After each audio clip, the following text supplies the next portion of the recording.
거꾸로 이렇게 올라가면서 말씀을 설명해 드리겠습니다. 5장 1절이 5장 2절 밑에 말씀하고 연결되기보다는 4장 마지막 부분의 말씀하고 연결되는 게 훨씬 더 자연스럽기 때문에 5장 1절까지 보았습니다.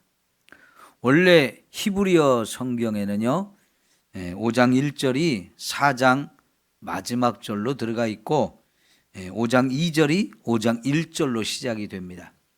이 히브리어를 헬라어로 번역하면서 4장 마지막 절에 있던 것을 5장 1절로 번역을 했습니다. 그래가지고 5장 2절 이하에 나오는 내용하고 연결시키려고 했는데 우리가 내용을 보면 4장에다 연결시키는 게 더 자연스러운 해석이 됩니다. 그래서 우리가 5장 1절부터 제가 거꾸로 설명을 드리는 것은 이 4장 전체의 내용이 시간적으로 뒤에 있는 것을 먼저 말하고 나중에 먼저 일어날 것을 나중에 설명을 했기 때문에 시간 순서상으로 보면 5장 1절이 제일 먼저 일어나는 사건이기 때문에 제가 거꾸로 설명을 드리도록 하겠습니다.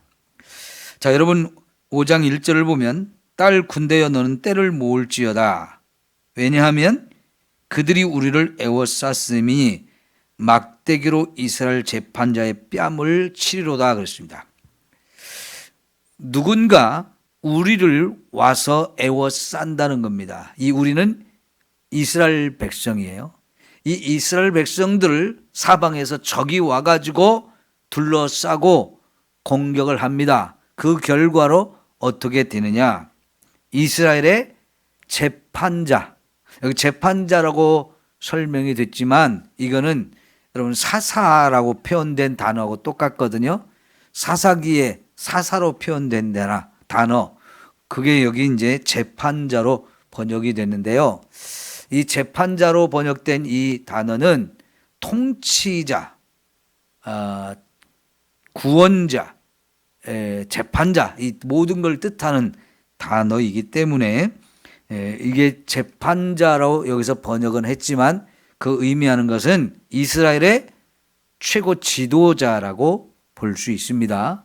그러면 여러분 이스라엘을 둘러싸고 공격하는 적들이 와서 공격을 해서 결국은 그들이 이겨가지고 이스라엘의 최고 지도자의 뺨을 손으로 때리는 것도 모자라가지고 막대기로 때린다면 이게 얼마나 무지막지하게 공격을 하는 겁니까?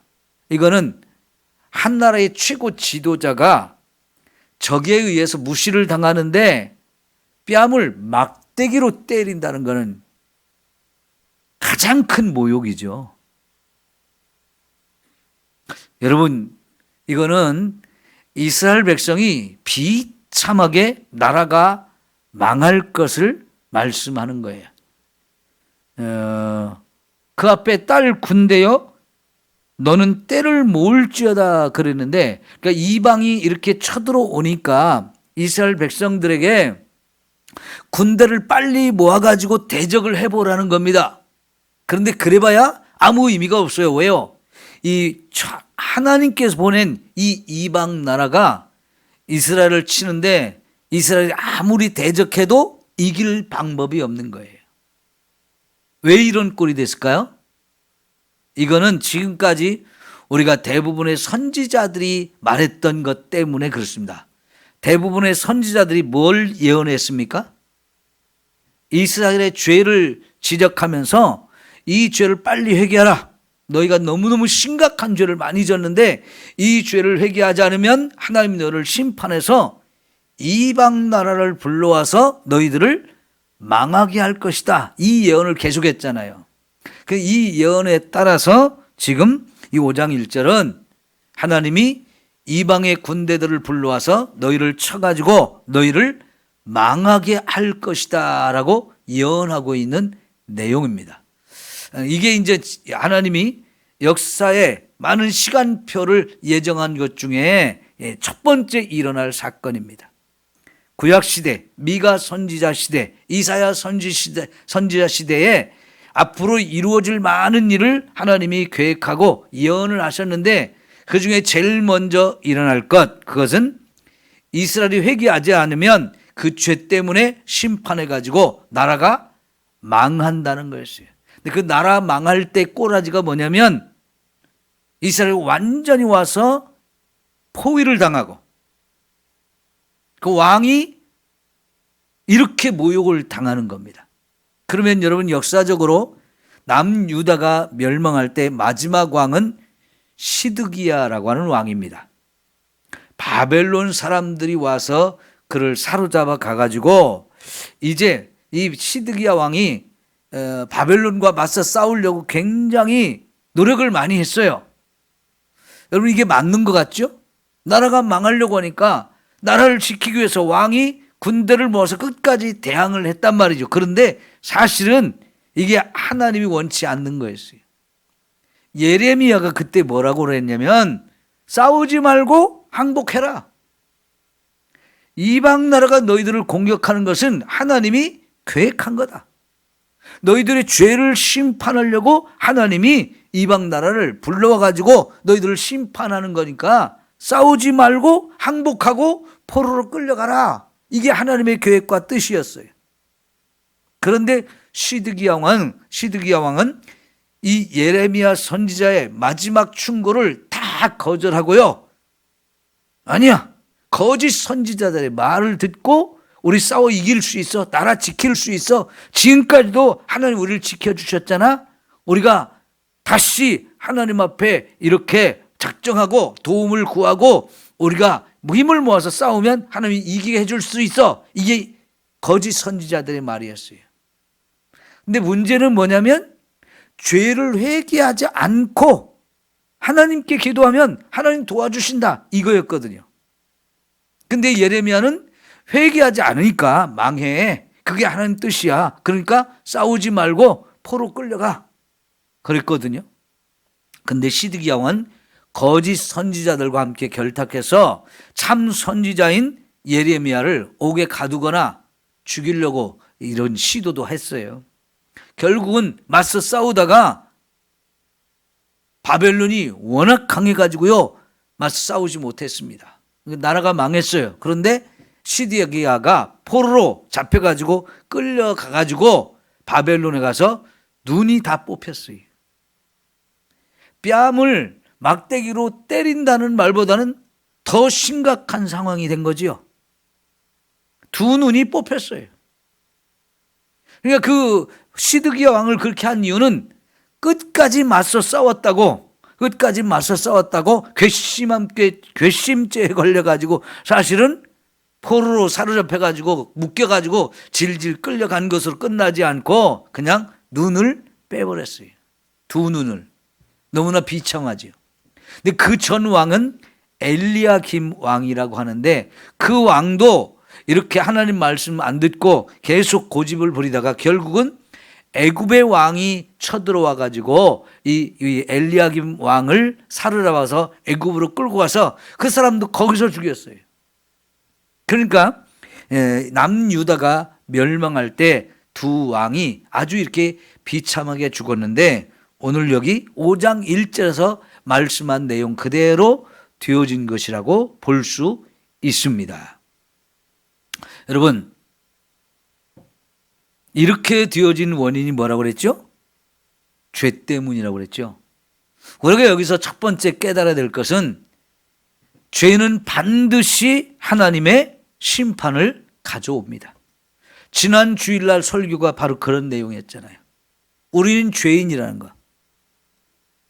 그리고 그 죄에 대해서는 반드시 하나님이 진노하시고 심판하셔서 죄의 싹이 뭐라고 그랬죠?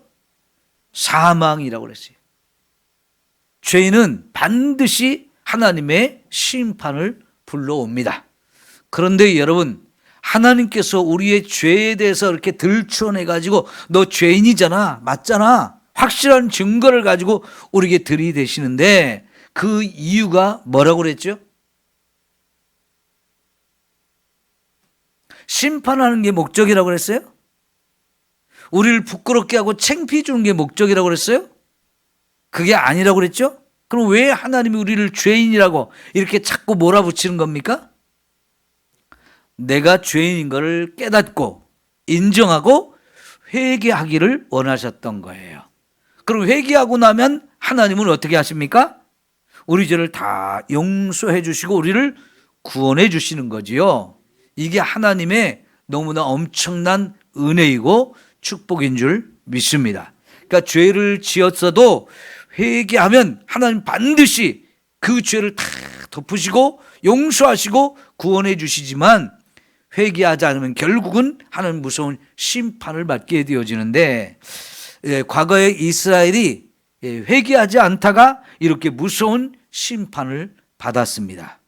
그렇다면 여러분, 오늘 우리도 부끄럽게도 죄를 자꾸만 짓고 살지요.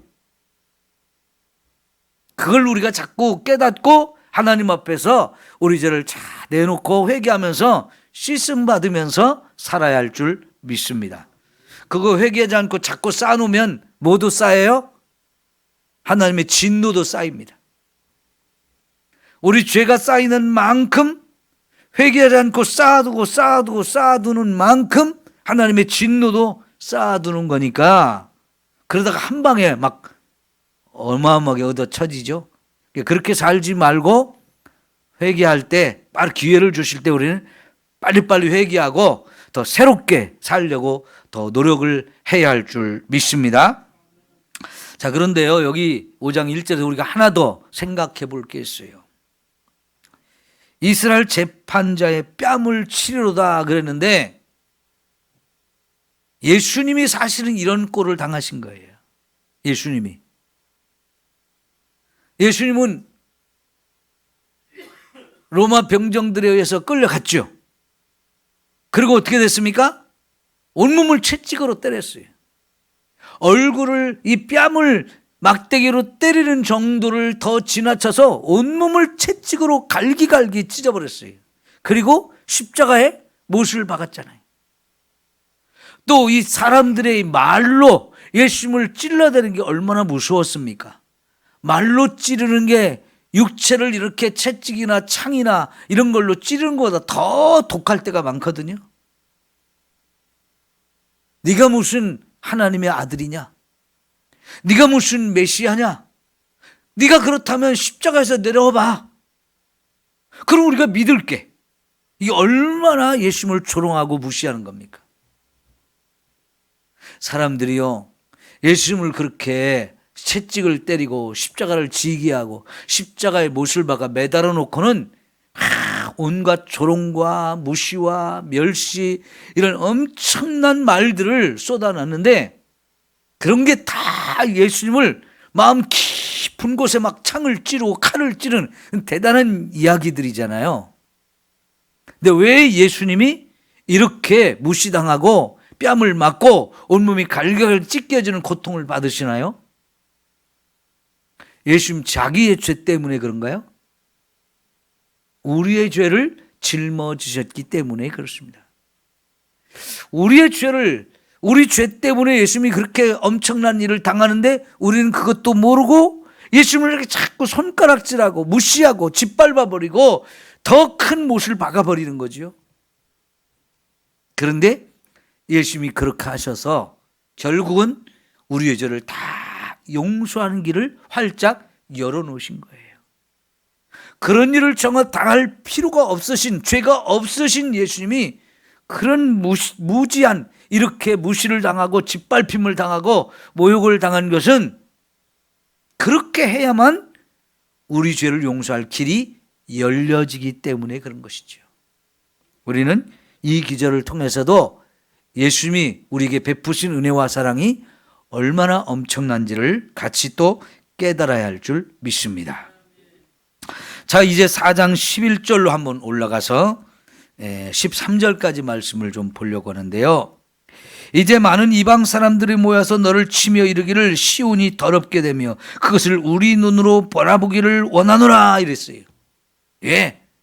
이제 하나님이 죄를 지은 유대인들을 심판하기 위해서 이방인들을 불러오는데 그 이방인들이 뭐라고 말합니까? 시온이 더럽게 되어지는 것을 보고 싶다는 거죠. 시온이 예루살렘이에요. 이 예루살렘은 거룩한 성입니다. 거기 하나님의 성전도 있고 그 성전에 하나님이 임재해 계시고 그 하나님의 다스림을 받는 이 하나님의 백성들이 사는 성이 예루살렘이기 때문에 거기는 거룩한 곳입니다. 그런데 이 이방인들이 와서 저 예루살렘 성이 아주 더럽혀지는 꼴을 보고 싶다 그러거든요. 예, 결국은 그렇게 됐어요. 말씀드린 대로 정말로 거룩하게 살아야 될 하나님의 백성들이 그 성에서부터 온갖 죄가 난무해버렸거든요. 우리 미가서 2장 3장에도 그런 얘기가 굉장히 많이 자세하게 나왔잖아요. 종교 지도자부터 나라의 최고 지도자부터 가난한 자, 힘없는 사람들을 착취하고 빼앗아가고 죽이고 이 종교적으로도 심각하게 타락한 이 예루살렘 성, 그렇지 않아도 스스로가 더럽혔는데 이방인들을 불러와서 막 짓밟으니까 이제는 그 성이 더럽혀진 거죠. 자, 그런데 문제는요, 12절에 보니까 그들이 여호와의 뜻을 알지 못하며 그의 계획을 깨닫지 못한 것이라 여호와께서 곡식단을 타작마당에 모험같이 그들을 모으셨나니 딸 시온이여 일어나서 칠지어다. 여러분, 이방인들이요 신나가지고 이스라엘을 공격했거든요. 하나님 불러와서 이스라엘을 심판하는 도구로 그들을 사용했어요. 그런데 이방인들은요 이제 하나님께서 이 심판을, 이 하나님의 백성을 심판하기 위해서 그들을 도구로 사용하는데 그들은 이 하나님의 뜻과 목적을 제대로 이해하지 못하고 이스라엘을 완전히 박살을 내는 생각을 한 거예요. 근데 이거는 원래 하나님의 뜻이 아니었어요. 원래 하나님의 계획이 아니었어요. 그런데 이방인들은 너무 좋아가지고 하나님의 뜻 이런 건 생각지도 못하고 그냥 자기들 하고 싶은 대로 이스라엘을 너무나 짓밟아 버린 거예요. 그래서 하나님께서는 이 하나님의 백성들을 심판하는 도구로 사용한 이 이방인들, 아수르도 있고요 또 바벨론도 있는데 이런 나라들을 사실은 더 심각하게 심판하시겠다라고 말씀하십니다. 그래서 13절에 보면 딸 시온이여 일어나서 칠지어다. 내가 내 뿔을 무쇠 같게 하며 내 굽을 놋 같게 하리니 내가 여러 백성을 쳐서 깨뜨릴 것이라 그랬어요. 사실은 이게 이스라엘 백성들에게 하나님이 그 뿔을 철로 만들고 그 발굽을 놋으로 만들어서 지금까지 이스라엘을 공격하던 이방인들을 막 더 심각하게 심판할 것이라고 말씀하시지만 사실은 이스라엘 백성들이 망한 다음에는요 자기들을 공격하고 망하게 했던 사람들 한 번도 이기지를 못했어요.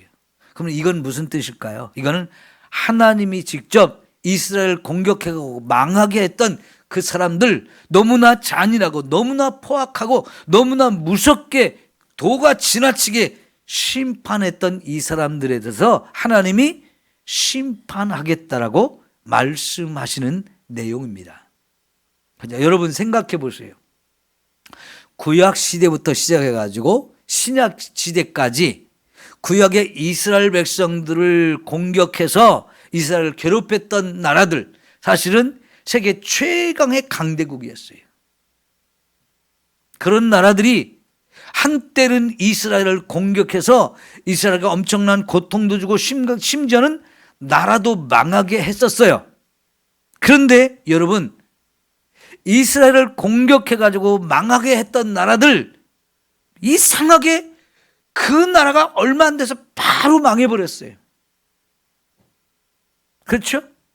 과거에 애굽이 어마어마한 권세를 가지고 있었어요. 그래서 이스라엘 백성들 종으로 삼아가지고 막 430년 동안 노예 생활을 하게 했어요. 그런데 하나님이 어떻게 했어요? 그 나라 망하게 하려니까 모세가 일어나고 모세를 통해서 10가지 재앙을 내려가지고 한순간에 탁 망하게 하시죠. 그 강했던 나라가 한순간에 망했어요. 여러분, 북쪽 이스라엘을 멸망시킨 나라가 아수르라고 했는데 아수르 어마어마했어요. 이 북쪽 이스라엘 멸망시킬 때 아수르의 권세가 막 너무너무 강력해가지고 거기 대적할 나라가 없었는데 북쪽 이스라엘 멸망시키자마자 그 나라는 한순간에 확 망해버렸어요. 아니, 어떻게 그런 일이 있죠? 근데 그렇게 됐어요. 근데 남쪽 유다를 멸망시킨 나라가 바벨론이에요. 이 나라는 아수르보다 더 강력한 제국을 건설했거든요. 근데 남쪽 유다를 멸망시키고 얼마 안 있어서 이 바벨론도 확 망해버렸어요. 왜 이런 일이 벌어질까요? 이들이 하나님의 백성을 심판의 도구로 그들을 하나님 불러왔지만 그들이 하나님의 계획과 뜻을 지나쳐서 너무나 무섭게, 너무나 끔찍하고 잔인하게 하나님의 백성들을 짓밟아 버렸거든요. 그러자 하나님이 그들을 그렇게 멸망시킨 겁니다. 하나님의 뜻은요, 하나님의 백성들을 적당하게 벌을 줘가지고 이 백성들 깜짝 놀라서 아이고 하나님 잘못했습니다, 우리 죄 지은 거 회개합니다, 그렇게 하기를 원하셨거든요. 그러니까 매를 들어 치기는 치는데 여러분, 죽도록 자식 때리면 그게 맺히는 거예요?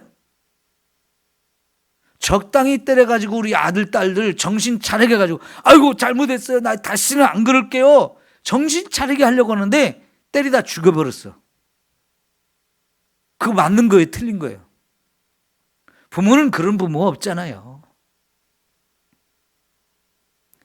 적당히 따끔하게 맛을 보게 해서 정신 바짝 차리고 회개해서 돌이켜서 바르게 살려고 하는 게 하나님 뜻인데, 화가 막 치솟아가지고 진짜 때려가지고 자식이 죽었다, 그럼 말이 안 되잖아요. 그죠? 근데 이놈들이 그렇게 했거든요. 그래서 하나님이 그런 나라들을 이렇게 멸망시킨 거니까, 여러분, 우리가 역사를 보면서 왜 그런 나라들이, 그 강력한 나라들이 한순간에 망했을까?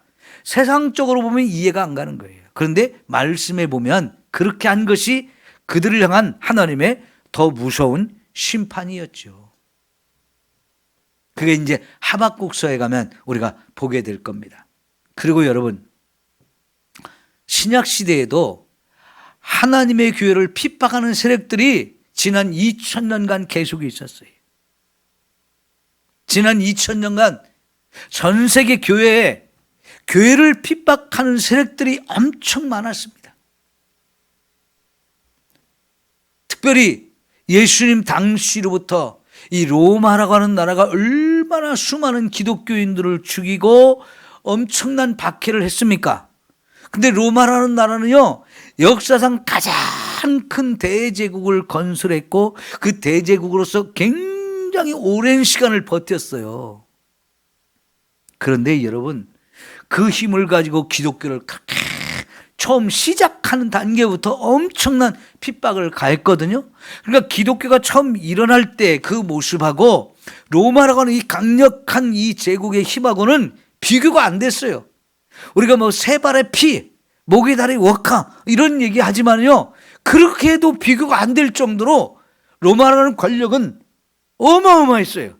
그래서 처음 교회가 시작할 때 모습은 너무 약했어요. 그런데 여러분, 그 강력한 힘으로 이 작고 힘없는 교회를 핍박했을 때 상식적으로 생각하면 교회가 없어져야 되잖아요. 싹을 완전히 밟아가 없어질 것 같았잖아요. 그런데 그러지 않았어요. 오히려 이 기독교가 점점 밟히면서도 더 많은 사람이 구원받고 더 많은 사람이 예수를 믿으면서 결국은 로마가 그렇게 핍박하던 기독교를 받아들여 가지고 자신들의 국교로 삼아서 로마 전체가 복음화되고 말았어요. 그러니까요, 완전히 반전이 된 거죠. 돼지 꼬리가 돼지를 이긴 거예요. 여러분, 꼬리가 돼지를 흔듭니까? 돼지가 꼬리를 흔듭니까? 짐승 중에 꼬리가 진짜 볼품없는 게 돼지잖아요. 소는 속꼬리탕도 있는데 돼지 꼬리탕이 있나요? 돼지는 진짜 먹을 게 없는 게 꼬리예요. 왜? 몸집은 어마어마한데 꼬리는 조금 해가지고 아무것도 먹을 게 없잖아요. 근데 돼지가 꼬리를 흔드는 거지요. 그런데 이거는요, 꼬리가 돼지 몸통을 다 흔든 거예요. 이 정말 힘없는 나약한 기독교를 그렇게 짓밟으려고 로마가 얼마나 박해와 핍박을 했는지 몰라요. 정말 많은 순교자가 나왔어요. 감옥에 간 사람도 너무나 많고요. 재산을 빼앗기고 직장에서 쫓겨난 사람들 엄청 많았어요. 그 더 이상 핍박을 가할 수 없을 정도로 엄청난 핍박을 가해가지고 교회가 없어질 줄 알았는데 그 속에서 교회는 더 점점점 부흥하고 확대돼서 이게 꼬리가 몸통을 완전히 삼켜버린 꼴이 되었습니다. 왜 그랬을까요? 하나님이 교회의 주인이기 때문에 그렇습니다. 여러분, 교회의 머리를 누구라고 그래요? 교회의 머리, 예수님이라고 하잖아요. 그리고 교회 자체를 예수님의 몸이라고 하잖아요. 그러니까 이 로마라고 하는 이 권력이 교회를 짓밟은 것은 결국 예수님의 머리를 짓밟은 것이고 예수님의 몸을 깨트리려고 한 거였어요. 그런데 여러분, 예수님이 머리가 깨지겠습니까? 몸이 짓밟히겠습니까? 그거는 불가능한 일이에요. 교회를 아무리 짓밟으려고 해도 머리가 되신 예수님이, 몸이 되신 예수님이 교회를 지켜주니까 교회가 오히려 로마를 집어 삼킨 꼴이 되어진 거죠. 여러분, 공산주의가 교회를 또 얼마나 많이 핍박했습니까? 러시아에서, 동유럽에서, 중국에서, 북한에서, 베트남에서, 캄보디아에서 공산주의가 들어간 나라마다 기독교를 다 없애버리려고 엄청난 박해를 했습니다. 그런데 여러분, 러시아에서 기독교가 없어지지 않았어요. 동유럽에서 기독교가 없어지지 않았어요. 지금도 전 세계에서 기독교 박해가 가장 심각한 나라가 북한과 중국입니다. 그럼에도 불구하고 북한이고 중국이고 기독교 복음이 더 부흥하고 있는 것을 여러분 믿어야 합니다. 중국의 수많은 교회가 다 불에 타고 무너지고 없애버렸어요. 거기 있던 수많은 선교사들도 다 쫓아냈습니다. 중국 교회 지도자들을 지금 자꾸 잡아가고 옥에 가둡니다. 교회가 없어질 것 같은데요.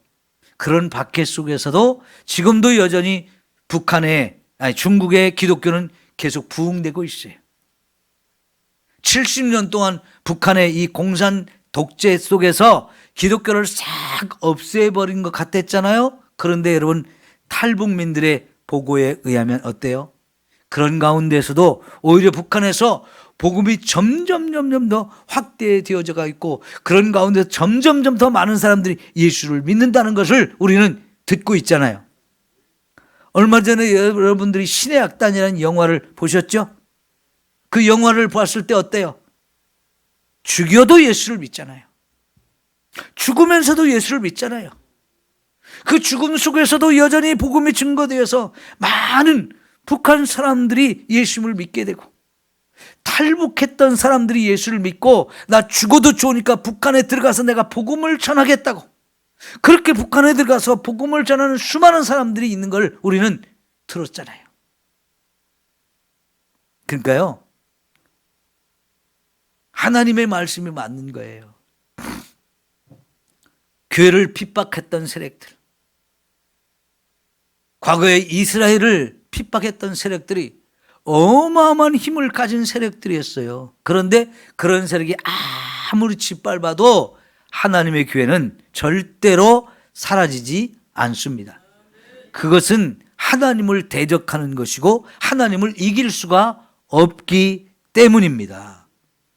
여러분, 진화론이 어마어마한 힘으로 기독교를 없애버리려고 하는 시도를 하지만 진화론을 무장한 사람들이, 진화론을 배운 사람들이 전 세계를 지배하고 있지만 결코 복음을 짓누를 수는 없습니다.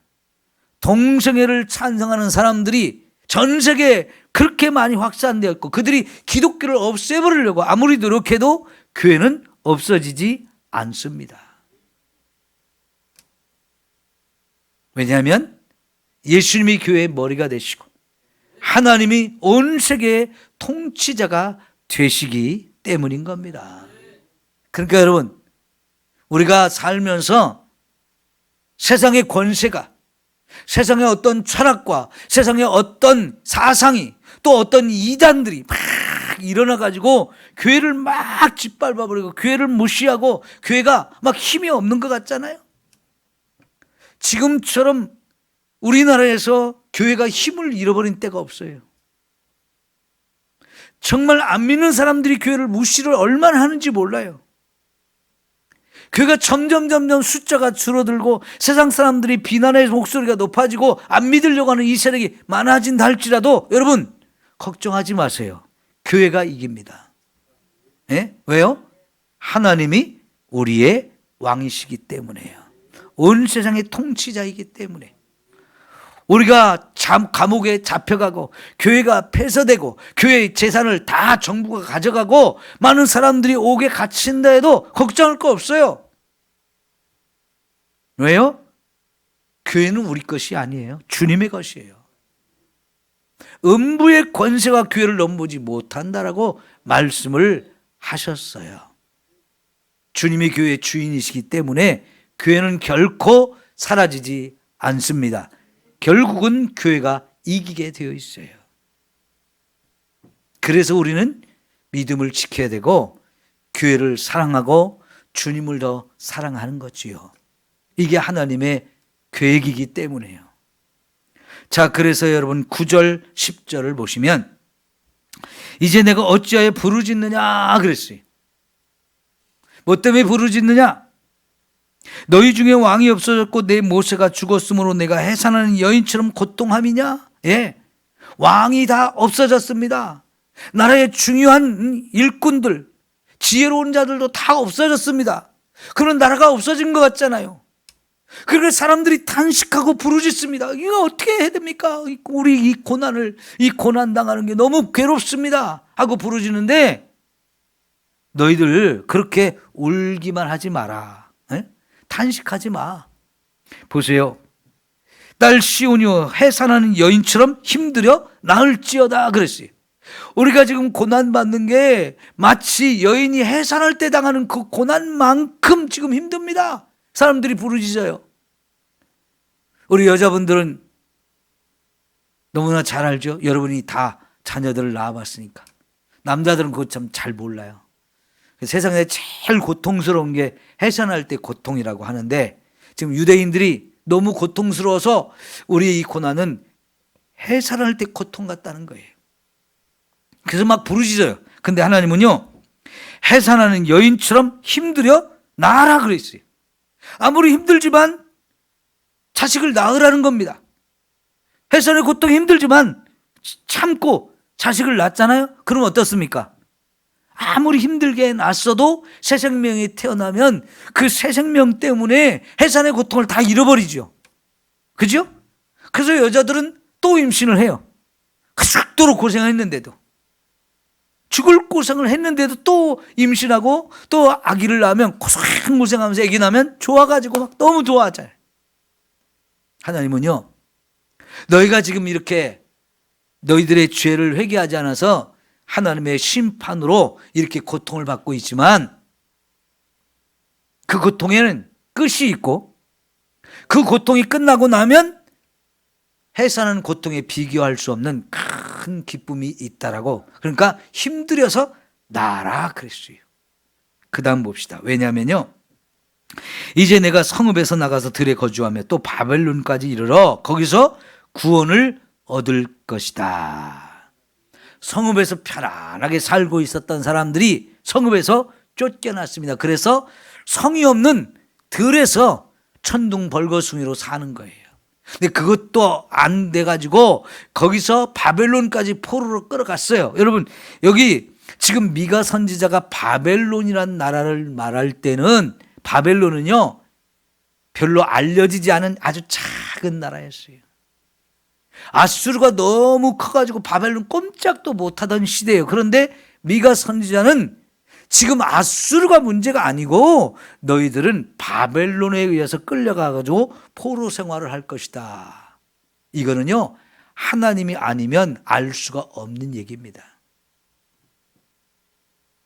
저 미국하고 이란하고 러시아하고 우크라이나하고 저렇게 심각한 전쟁을 벌이고 있는데 그 뒤가 어떻게 될지 우리는 모르잖아요. 빨리 좀 저 전쟁이 끝나서 평화롭게 되어지고 우리 물가도 좀 안정되고 그랬으면 좋겠다. 참 그러잖아요. 근데 하나님의 계획은 어디에 있는지 우리가 몰라요. 그런데 하나님은요, 그 뒤까지 다 계획을 세워놓으신 줄 압니다. 문제는 우리가 빨리 우리 각자가 죄를 회개하고 하나님께 빨리 죄를 깨닫고 회개하는 만큼 하나님의 계획은 앞당겨질 것이고 우리가 받을 고난은 빨리 끝나게 되어질 줄 믿습니다. 이란하고 미국하고 빨리 전쟁 끝나고 휴전하고 이제 빨리 협상 잘해가지고 끝났으면 좋겠다. 그러려면 그런 소망이 있으면 우리 뭐 해야 된다고요? 회개해야 돼요. 우리 각자가 회개하면 그것은 빨리빨리 끝날 수 있어요. 그러니까 하나님께서는 지금 역사에 가지고 온 계획들이 충분히 다 되어 있는데 그 마지막은 뭐냐면 너희가 바벨론 포로로 끌려가지만 하나님이 거기서 구원해 주신다는 거예요. 그러니까 지금 이 고난을 참고 견디라는 거죠. 이 고난이 지나고 나면 너희가 옥동자를 낳을 것이고, 옥동자를 낳을 것이고, 그래서 고난도 다 잊어버리고 하나님이 너를 다시 회복시켜 주시는 그런 때가 오는 거야. 구원하신다. 그 다음에 이 10절의 마지막 부분이니까 너를 내 원수들의 손에서 속량하여 내시리라 그랬어요. 바벨론 포로로 끌려가지만 하나님이 너를 거기서 구원하고 속량하신다. 이 속량한다는 말이 죄를 용서하고 죄값을 다 치르고 너희를 하나님이 사서 자유케 하신다는 뜻이에요.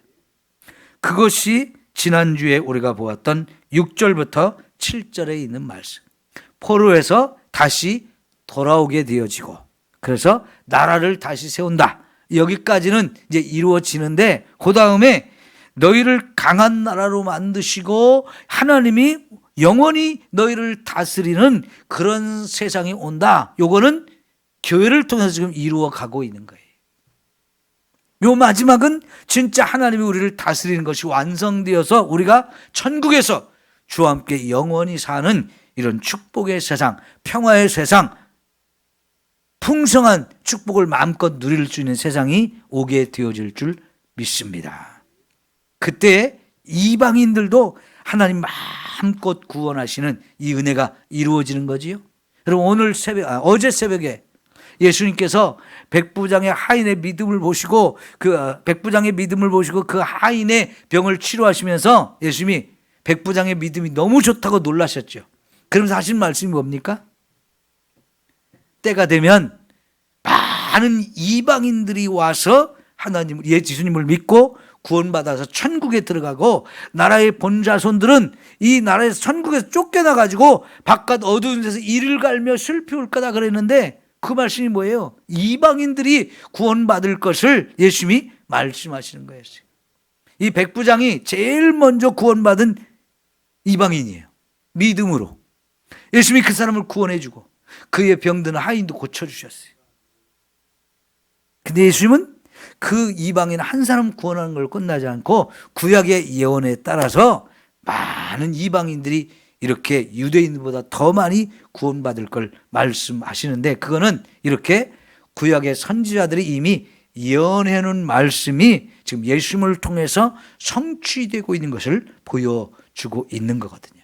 그러면 이 4장부터 5장 1절까지 내용을 제가 거꾸로 뒤집어 가지고 다시 시간 순서대로 지금 설명을 다 드렸어요. 여러분 오늘 말씀에서 제가 딱 두 가지만 여러분 정리하시면 되겠습니다. 이스라엘 백성이 이렇게 심판을 받고 무서운 이렇게 고통을 받았던 이유는 죄 때문이라고 그랬죠.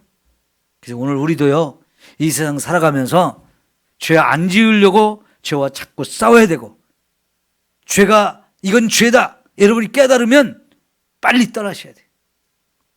그리고 지은 죄들은 빨리 회개해서 다시 하나님 앞에 거룩함으로 살아가야 합니다. 그렇지 않으면 우리 각자가 또 심판을 받아요.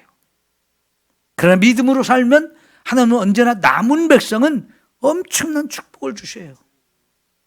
그리고 또 하나, 아무리 세상 세력이 교회를 핍박하고 교회를 힘들게 한다 할지라도 결코 세상 세력은 하나님과 예수님을 이기지 못합니다. 교회가 아무리 힘들고 어렵고 우리가 또 엄청난 고난을 받는다 할지라도 하나님 앞에 믿음으로 잘 서 있으면 교회는 다시 회복이 되어지고 고난도 끝나게 되어지고, 그것이 끝나면 하나님은 상상할 수 없는 은혜와 복을 우리에게 주시는 줄 믿습니다. 그러니까 여러분, 우리 신실하게 신앙생활하는 건 너무나 감사한 일이에요. 그렇게 신앙생활 할 수 있도록 우리 각자가 노력해야 됩니다. 저는 여러분을 그렇게 신앙생활하도록 돕는 역할, 깨우는 역할을 하는 것이고, 진짜 여러분 각자의 신앙생활은 여러분 각자가 하는 거잖아요. 제가 대신 해줄 수는 없잖아요. 그죠? 여러분 열심히 주님 앞에 신앙생활 하십시오. 결코 헛되지 않습니다. 주님이 인정하시는 사람, 주님이 보시고 잘하였도다, 착하고 충성된 종이다 하는 사람에게는 반드시 놀라운 축복과 은혜를 주실 줄 믿습니다. 기도합니다.